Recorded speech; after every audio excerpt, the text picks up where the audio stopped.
Hi all, welcome to another video. ഇന്ന് നമ്മൾ നോക്കുന്നത് BSOC 111 Classical Sociological Thinkers എന്ന പേപ്പറിന്റെ സെക്കൻഡ് യൂണിറ്റിന്റെ സെക്കൻഡ് പാർട്ട് വീഡിയോ ആണ്. നമ്മൾ കഴിഞ്ഞ ക്ലാസ്സിൽ പറഞ്ഞു നിർത്തിയത് exchange value and use value of കൊമോഡിറ്റീസിനെ കുറിച്ചാണ്. അപ്പോൾ ഒരു വസ്തു അല്ലെങ്കിൽ ഒരു കൊമോഡിറ്റി നമ്മൾ മാർക്കറ്റിലേക്ക് കൊണ്ടുവരുമ്പോൾ അതിന് എത്രത്തോളം മൂല്യങ്ങളുണ്ട്, അല്ലെങ്കിൽ അതിനെ എക്സ്ചേഞ്ച് ചെയ്യുമ്പോൾ കിട്ടുന്ന വാല്യൂ എന്താണ്, യൂസ് ചെയ്യുമ്പോൾ കിട്ടുന്ന വാല്യൂസ് എന്തൊക്കെയാണ്, ഇതാണ് നമ്മൾ കഴിഞ്ഞ ഒരു വീഡിയോയിൽ ഡിസ്കസ് ചെയ്തത്.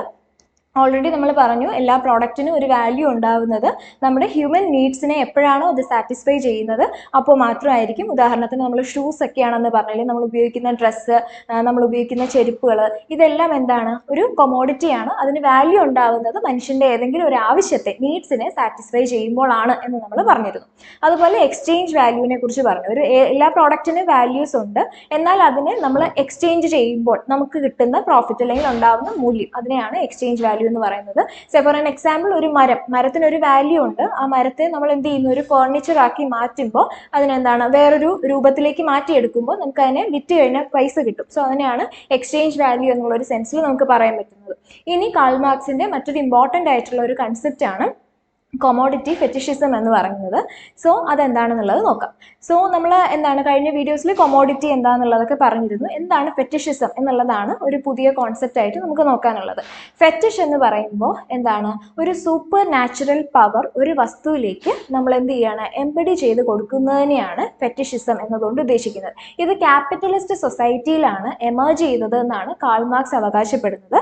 അതായത് എല്ലാ പ്രോഡക്റ്റുകൾക്കും നമ്മൾ ഈ പറഞ്ഞ പോലെ തന്നെ യൂസ് വാല്യൂസും എക്സ്ചേഞ്ച് വാല്യൂസും ഉണ്ട്. അത്തരത്തിൽ ചിലതിന് നമ്മൾ എന്താണ്, ചില സൂപ്പർ നാച്ചുറൽ പവേഴ്സിനെ ഇമ്പോസ് ചെയ്ത് കൊടുക്കും. ഉദാഹരണത്തിന് നമ്മൾ എന്താണ്, ഡയമണ്ട് എന്ന് പറയുന്ന സാധനം. ഈ ഡയമണ്ട് എന്ന് പറയുമ്പോൾ അത് അത്രയും എന്താണ്, പ്രഷ്യസ് ആണ്, അല്ലെങ്കിൽ അതിന് അത്രയും വില കൂടുതലാണ്. എന്തുകൊണ്ട് അതിന് വില കൂടി? നമുക്ക് വിശക്കുമ്പോൾ ഈ ഡയമണ്ട് എടുത്ത് കഴിക്കാൻ പറ്റത്തില്ല. അതുപോലെ എന്താണ്, നമ്മുടെ ബേസിക് ആയിട്ടുള്ള പല നീഡ്സിനെയും സാറ്റിസ്ഫൈ ചെയ്യാനായിട്ട് കഴിവുള്ള ഒരു സാധനമല്ല ഡയമണ്ട് എന്ന് പറയുന്നത്. എന്നിരുന്നാൽ കൂടിയും അതിന് പ്രഷ്യസ് ആയിട്ടും അല്ലെങ്കിൽ അത് അത്രയും വിലമതിക്കാനാവാത്തതാണ് എന്നുള്ളൊരു സെൻസും ആൾക്കാരിലേക്ക് എത്തിക്കാനായിട്ട് ഈ ഒരു ക്യാപിറ്റലിസ്റ്റ് സൊസൈറ്റിക്ക് കഴിഞ്ഞിട്ടുണ്ട്. ഇപ്പോൾ കാൾ മാർക്സ് തന്നെ അതിനകത്ത് സൈറ്റ് ചെയ്തിരിക്കുന്ന ഒരു എക്സാമ്പിളാണ് ഡയമണ്ടും അതുപോലെ തന്നെ കോഫിയൊക്കെയാണ് അദ്ദേഹം ഉദാഹരണങ്ങളായിട്ട് എടുത്തിട്ടുള്ളത്. ഒരു എസ്സേയിലാണ് ഇതിനെക്കുറിച്ച് മെൻഷൻ ചെയ്തിരിക്കുന്നത്. അപ്പോൾ എന്താണ്, ഇതുപോലെ ഓരോ വസ്തുവിലും അതിനേക്കാൾ എന്താണ്, ഒരു സൊസൈറ്റിക്ക് പ്രത്യേകിച്ച് ഉപയോഗമൊന്നും ഇല്ലെങ്കിൽ കൂടിയും ബേസിക് ആയിട്ടുള്ള നീഡ്സ് സാറ്റിസ്ഫൈ ചെയ്യാൻ കഴിയില്ല എങ്കിൽ കൂടിയും അതിനൊരു സൂപ്പർ നാച്ചുറൽ പവർ ഉണ്ട് എന്നുള്ള ഒരു സെൻസ്, അല്ലെങ്കിൽ ആ ഒരു ഇത് ആൾക്കാരുടെ ഇടയിൽ ക്രിയേറ്റ് ചെയ്യാനായിട്ട് പല ക്യാപിറ്റലിസ്റ്റുകൾക്കും സാധിച്ചിട്ടുണ്ട്. അതിനെയാണ് കൊമോഡിറ്റി ഫെറ്റിഷിസം എന്നതുകൊണ്ട് ഉദ്ദേശിക്കുന്നത്. ക്യാപിറ്റലിസ്റ്റ് സൊസൈറ്റിയിൽ കൊമോഡിറ്റീസ് എന്ന് പറയുന്നത് അതിന് തന്നെ സ്വയമേ ഒരു വാല്യൂ ഉണ്ട്. അതിന് നമ്മൾ എന്ത് ചെയ്യാണ്, ഓൾറെഡി പറഞ്ഞിട്ടുണ്ട് എല്ലാത്തിനും മൂല്യങ്ങളുണ്ട് എന്നുള്ളത്. അതിൽ ബാക്കിയുള്ളത് നമ്മൾ തന്നെ ഇമ്പോസ് ചെയ്യുക എന്നുള്ളതാണ് പറയുന്നത്. അതുപോലെ തന്നെ കൊമോഡിറ്റിക്ക് ചില എക്സ്ട്രാ ഓർഡിനറി പവേഴ്സ് എന്നുള്ള ഒരു സെൻസിലാണ് കാൾ മാർക്സ് പറയുന്നത്. നമുക്ക് ഏറ്റവും നല്ല എക്സാമ്പിൾ ആണ് നമ്മൾ ബ്രാൻഡഡ് ആയിട്ടുള്ള ഐറ്റംസ് പർച്ചേസ് ചെയ്യുന്നത്. പലപ്പോഴും ബ്രാൻഡഡ് ആയിട്ടുള്ള സാധനങ്ങളും അതുപോലെ തന്നെ ഏതെങ്കിലും ഒരു ലോക്കൽ ആയിട്ടുള്ള സാധനം നമ്മൾ ഉപയോഗിക്കുമ്പോൾ രണ്ടിൻ്റെയും യൂസ് പ്രത്യേകിച്ചും വലിയ മാറ്റം ഒന്നും കാണത്തില്ല, ഒന്ന് തന്നെ ആയിരിക്കും. ഇപ്പം നമ്മളൊരു സാധാരണ ചെരുപ്പ് വാങ്ങിയാലും അല്ലെങ്കിൽ ഒരു ബാറ്റയുടെ ചെരുപ്പ് വാങ്ങിയാലും രണ്ടും സെർവ് ചെയ്യുന്ന നീഡ് സെയിം ആണ്. പക്ഷെ എന്താണ്, നമ്മൾ കുറച്ചും കൂടി ബ്രാൻഡഡ് ആയിട്ടുള്ള സാധനങ്ങളായിരിക്കും പ്രിഫർ ചെയ്യാനായിട്ട് ശ്രദ്ധിക്കുക. അതെന്തുകൊണ്ടാണ്, അതിനെന്തോ ഒരു പവർ ഉണ്ട്, അല്ലെങ്കിൽ അത് യൂസ് ചെയ്യുന്നത് എന്താണ്, നമുക്ക് സൊസൈറ്റിയിൽ ഒരു ഐഡന്റിറ്റി അല്ലെങ്കിൽ ഒരു ഡിഗ്നിറ്റി കൊണ്ടുവരും എന്ന ആൾക്കാരിലേക്ക് ഒരു വിശ്വാസം ആരൊക്കെയോ ചേർന്ന് പണ്ട് എപ്പോഴൊക്കെയോ ഇമ്പോസ് ചെയ്തത് കൊണ്ടാണ് ഇപ്പോഴും ആൾക്കാർ അത്തരം ബ്രാൻഡഡ് ഐറ്റംസിന്റെ പിറകെ പോകുന്നത് എന്നുള്ള ഒരു സെൻസാണ് കാൾ മാർക്സ് പറയുന്നത്. ഇതിന് അതുപോലെ തന്നെ നമ്മുടെ ഡേവിഡ് റിക്കാർഡോയും അതുപോലെ തന്നെ നമ്മുടെ ആഡം സ്മിത്തും ഒക്കെ ഒട്ടേറെ കൺസെപ്റ്റുകൾ ഇതിനെക്കുറിച്ച് പറഞ്ഞിട്ടുണ്ട്. അതിനെല്ലാത്തിനും ഒരു ക്രിട്ടിക് എന്ന നിലയിലായിരുന്നു കാൾ മാർക്സ് കൊമോഡിറ്റി ഫെറ്റിഷിസത്തെ കുറിച്ച് പറഞ്ഞിട്ടുള്ളത്. അതായത് വളരെ സിമ്പിൾ ആയിട്ടുള്ള ഒരു കോൺസെപ്റ്റ് ആണ്. എല്ലാ വസ്തുവിനും മൂല്യമുണ്ട്, എല്ലാത്തിനും എക്സ്ചേഞ്ച് വാല്യൂസും ഉണ്ട്, അതുപോലെ തന്നെ യൂസ് വാല്യൂസും ഉണ്ട് എന്നുള്ളത് നമ്മൾ പറഞ്ഞു. എന്നാൽ ചിലതിന് ക്യാപിറ്റലിസ്റ്റുകൾ തന്നെ ഒരു സൂപ്പർ നാച്ചുറൽ പവർ ഇമ്പോസ് ചെയ്ത് കൊടുക്കും, അല്ലെങ്കിൽ ഒരു സൂപ്പർ നാച്ചുറൽ പൊട്ടൻഷ്യൽ ആ ഒരു വസ്തുവിനുണ്ട് എന്നുള്ള രീതിക്ക് ഇമ്പോസ് ചെയ്ത് കൊടുക്കാറുണ്ട്. സോ അതിനെയാണ് കൊമോഡിറ്റി ഫെറ്റിഷിസം എന്നതുകൊണ്ട് ഉദ്ദേശിക്കുന്നത്. കാൾ മാർക്സിന്റെ മറ്റൊരു ഇമ്പോർട്ടൻ്റ് ആയിട്ടുള്ള ഒരു കോൺസെപ്റ്റ് ആണ് തിയറി ഓഫ് സർപ്ലസ് വാല്യൂ എന്ന് പറയുന്നത്. സോ എന്താണ് സർപ്ലസ് വാല്യൂ തിയറി എന്നുള്ളത് നോക്കാം. സോ അദ്ദേഹം പറയുന്നത് എന്താണെന്ന് വെച്ച് കഴിഞ്ഞാൽ, എല്ലാ ക്യാപിറ്റലിസ്റ്റ് സൊസൈറ്റിയിലും കൊമോഡിറ്റീസ് സെയിൽ ചെയ്യുന്നതിന് വേണ്ടിയിട്ട് അല്ലെങ്കിൽ സെല് ചെയ്യുന്നതിന് വേണ്ടിയിട്ട് അവർക്ക് ഒരു മാർക്കറ്റ് ഉണ്ടായിരിക്കും എന്നാണ് പറയുന്നത്. അതായത് ക്യാപിറ്റലിസ്റ്റുകൾ ഉണ്ടാക്കുന്ന ഒരു സാധനം അവിടെ അക്യുമുലേറ്റ് ചെയ്യപ്പെടുന്നില്ല, അതിനെ അവർ തന്നെ എന്ത് ചെയ്യുന്നു, വിറ്റ് പോകുന്നതിന് വേണ്ടിയിട്ട് ഒരു മാർക്കറ്റ് കൂടെ ക്രിയേറ്റ് ചെയ്യാനായിട്ട് ഈ ക്യാപിറ്റലിസ്റ്റുകൾക്ക് പലപ്പോഴും സാധിച്ചിട്ടുണ്ട്. അതിന് വേണ്ടിയിട്ട് ഈ ആൾക്കാരെ കൊണ്ട് ജോലി ചെയ്യിപ്പിക്കുമ്പോൾ തിരിച്ച് ഇൻ റിട്ടേൺ ആയിട്ട് ക്യാപിറ്റലിസ്റ്റുകൾ വേജ് ആണ് ലേബേഴ്സിന് കൊടുക്കുന്നത്. നമുക്കറിയാം വേജ് സിസ്റ്റം ഒക്കെ പ്രിവൈലിംഗ് ആയ വന്ന ഒരു, അല്ലെങ്കിൽ അതിന് ഇത്രയും പ്രോമിനൻസ് ഒക്കെ വരുന്നത് ക്യാപിറ്റലിസ്റ്റ് സൊസൈറ്റിയിലായിരുന്നു.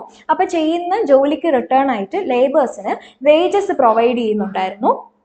ആൻഡ് അതുപോലെ തന്നെ ഈ വേജ് എന്ന് പറയുന്നത് അവർക്ക് ലേബേഴ്സിന് അത്രത്തോളം എന്താണ് യൂസ്ഫുൾ, അല്ലെങ്കിൽ അവർക്കത് വർത്ത് ആയിട്ടുള്ള ഒരു എമൗണ്ട് ഒന്നും ആയിരുന്നില്ല. പകരം എന്താണ്, ജസ്റ്റ് അവർക്ക് ഇത് കിട്ടുന്നു, അതുകൊണ്ട് അവർക്ക് ജസ്റ്റ് ഒരു സബ്സിസ്റ്റൻസ് മാത്രം, അന്നുള്ള അവരുടെ ജീവിതം എങ്ങനെ മുന്നോട്ട് കൊണ്ടുപോകാം, അങ്ങനെ ഒരു മിയർ വേജിലായിരുന്നു അന്ന് ക്യാപിറ്റലിസ്റ്റുകൾ ലേബേഴ്സിന് എമൗണ്ട് അല്ലെങ്കിൽ വേജസ് പേ ചെയ്തിരുന്നത്. ദെൻ ഈ നമ്മുടെ ഈ ഒരു വർക്കറിന് ജോലി ചെയ്യാനുള്ള, അല്ലെങ്കിൽ ഒരു ലേബറിന് അയാൾക്ക് കൊടുത്തിട്ടുള്ള ജോലി ചെയ്യാനുള്ള ആ ഒരു പവറിനെയാണ് നമ്മൾ ലേബർ പവർ എന്നതുകൊണ്ട് ഉദ്ദേശിക്കുന്നത്. അപ്പം നമ്മൾക്ക് പല ഡിഫറെൻറ്റ് ടൈപ്സ് ഓഫ് ടാസ്ക് ആയിരിക്കും ഒരു ലേബറിന് കിട്ടുന്ന ഒരു ക്യാപിറ്റലിസ്റ്റ് സൊസൈറ്റിയിൽ അല്ലെങ്കിൽ ഒരു ഇൻഡസ്ട്രിയിൽ. അപ്പോൾ അങ്ങനെ വരുമ്പോൾ അവർക്ക് ആ ജോലി ചെയ്യാനുള്ള പവറിനെ നമ്മൾ ലേബർ പവർ എന്നാണ് വിളിക്കുന്നത്. ആൻഡ് അതുപോലെ തന്നെ നമ്മൾ ഓൾറെഡി പറഞ്ഞു, ഈ ലേബർ പവർ ക്യാപിറ്റലിസ്റ്റ് ബൈ ചെയ്യുകയാണ്, അതിന് പകരം തിരിച്ച് ലേബറിന് കിട്ടുന്നത് വേജസ് ആയിരിക്കും. അതായത് നമുക്ക് ജോലി ചെയ്യാനുള്ള നമ്മുടെ കഴിവിനെ ക്യാപിറ്റലിസ്റ്റുകൾ എന്ത് ചെയ്യുന്നു, യൂസ് ചെയ്യുന്നു. അതിനെ യൂസ് ചെയ്തിട്ട് ഇൻ ടേൺ നമുക്ക് കിട്ടുന്നത് വേജിൻ്റെ ഫോമിൽ പൈസ ആയിരിക്കും കിട്ടുന്നത്. പക്ഷെ അത് മിയർ വേജസ് ആയിരുന്നു എന്നുള്ളൊരു അഭിപ്രായമാണ് കാൾ മാർക്സിന് ഉണ്ടായിരുന്നത്. എന്നാൽ ഈ സർപ്ലസ് വാല്യൂ തിയറി എന്താണെന്ന് വെച്ചാൽ വളരെ ഒരു സിമ്പിൾ ആയിട്ടുള്ള ഒരു എക്സാമ്പിളിലൂടെ നമുക്ക് മനസ്സിലാക്കാം. ഉദാഹരണത്തിന് ഒരു വസ്തു നിർമ്മിക്കുന്നതിന് വേണ്ടിയിട്ട് നമുക്ക് നമുക്കറിയാം പല ഡിഫറെൻറ്റ് ടൈപ്സ് ഓഫ് റോ മെറ്റീരിയൽസും കാര്യങ്ങളൊക്കെ ആവശ്യമാണെന്നുള്ളത് നമുക്കറിയാം. സോ ഒരു 100 രൂപയുടെ ഒരു സാധനം, അല്ലെങ്കിൽ ഒരു 100 രൂപയുടെ ഒരു നോട്ട്ബുക്കാണ് നമ്മൾ മാർക്കറ്റിൽ പർച്ചേസ് ചെയ്യുന്നത് 100 രൂപയ്ക്ക്. ആ ഒരു സാധനം പ്രൊഡ്യൂസ് ചെയ്യുന്നതിന് വേണ്ടിയിട്ട് എന്താണ്, അതിനൊരു റോ മെറ്റീരിയൽസും എല്ലാം ഒക്കെ പർച്ചേസ് ചെയ്ത് ലേബറിന് ഉള്ള വേജും കൊടുത്തതിന് ശേഷം നമുക്ക് ക്യാപിറ്റലിസ്റ്റിന് കിട്ടുന്ന ലാഭത്തിനെയാണ് നമ്മൾ സിംപ്ലി സർപ്ലസ് വാല്യൂ എന്നതുകൊണ്ട് ഉദ്ദേശിക്കുന്നത്.